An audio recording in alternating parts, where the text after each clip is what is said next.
So আসসালামু আলাইকুম। তো আবার একটা নতুন ব্লগ নিয়ে চলে এসেছি। এই যে দেখুন আমাদের পাশে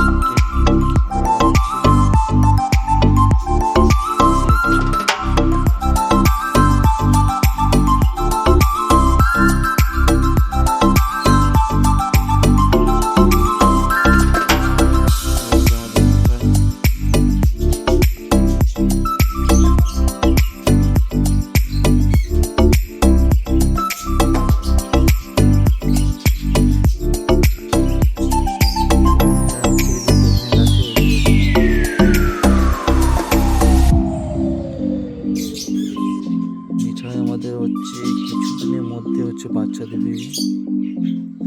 মিঠাই